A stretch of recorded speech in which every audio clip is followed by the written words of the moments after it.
So ఇదండి starting point. Vaikunthapuram ఊర్లోకి వచ్చిన తర్వాత ఊరు బొడ్రాయి దగ్గర రైట్ సైడ్ తిరగాలి. తిరిగితే ఈ రోడ్లోకి వస్తాం. ఇప్పుడు మీరు చూపిస్తున్నా కదా, ఈ రోడ్లోకి వస్తాము. కొంచెం ముందుకు వచ్చాక ఈ వ్యాస మహర్షి టెంపుల్ ఒకటి ఉంటుంది. ఆ వ్యాస మహర్షి టెంపుల్ దాటంగానే ఇప్పుడు మీరు చూస్తున్న ఈ ఘాట్ రోడ్ మొదలవుతుంది. ఇది ఘాట్ రోడ్, శంకుస్థాపన చేశారన్నమాట. శిలాఫలకం కూడా మీరు చూడొచ్చు. అది సంగతి. స్టార్టింగ్లో ఈ రైతు భరోసా కేంద్రం ఉంటుంది. ఇక్కడ నుంచి ఘాట్ రోడ్డు కొంచెం రిస్కీ రోడ్డే. బాగా డ్రైవ్ చేయడం వచ్చిన వాళ్ళైతేనే కార్లో కానీ బైక్లో కానీ వెళ్ళడం మంచిది, లేదంటే స్టెప్స్ రూపంలో నడుచుకుంటూ వెళ్ళాలి. పెద్దవాళ్ళతో వచ్చేటప్పుడు కూడా చాలా జాగ్రత్తగా ఉండడం మంచిది.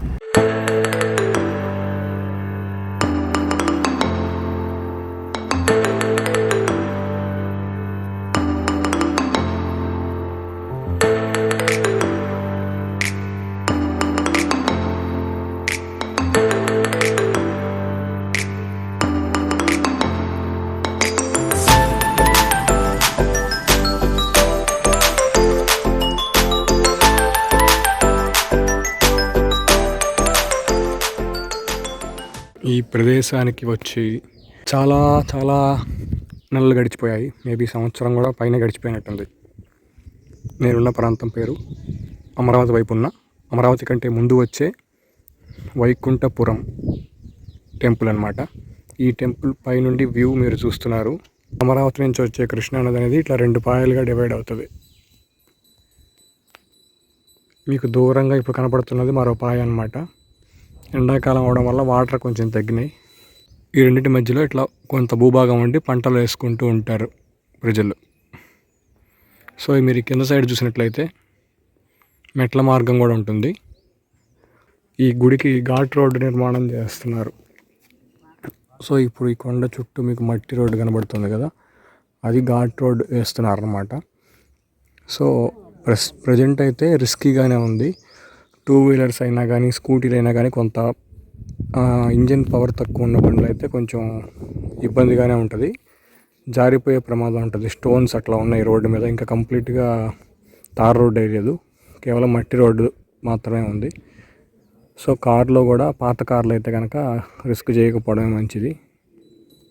ఫస్ట్ గేర్లో పెట్టుకొని మేము ఎక్కుతూ వచ్చాం అనమాట. అట్లా రావాలన్నమాట, లేదంటే వెనక్కి జారిపోయే ప్రమాదం ఉంటుంది. దిగేటప్పుడు కూడా మీకు యాడ్ చేసి చూపిస్తా. పైకి రాగానే ఈ విధంగా ఉంటుంది ధ్వజస్తంభం.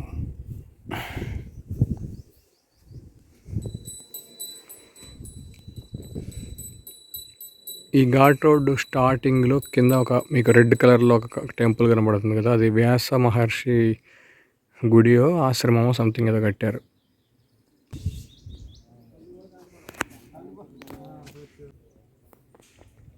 ఎండాకాలం కాకుండా విడి సీజన్స్లో వస్తే మాత్రం పొద్దున్నే ఎర్లీగా వస్తే స్టెప్స్ మార్గం ఉంటుంది. అది కూడా భలే ఎంజాయ్ చేయొచ్చు అనమాట. స్టెప్స్ మార్గానికి మొత్తానికి ఇట్లా రేకుల షెడ్ వేసారు మెట్ల మీద, సో ఎండ కూడా పడదు. బట్ పొద్దున్నే 6కి అలా ఈ టెంపుల్ దగ్గరికి చేరుకుంటే కొంచెం ప్రశాంతంగా ఈ వాతావరణం అంతా కూడా ఎంజాయ్ చేయొచ్చు అనమాట.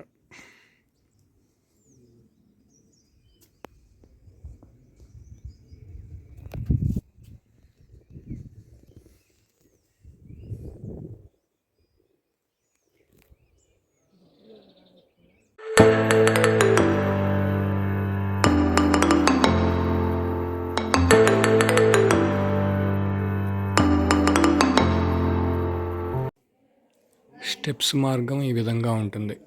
ఎండింగ్ పాయింట్లో ఇప్పుడు నేను కూర్చున్నా ఇట్లా ఉంటుంది.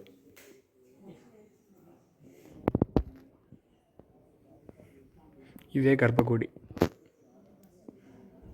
వాళ్ళు ఉన్నారు కదా అక్కడ ఎంట్రన్స్ లోపలికి వెళ్తే గర్భగుడి.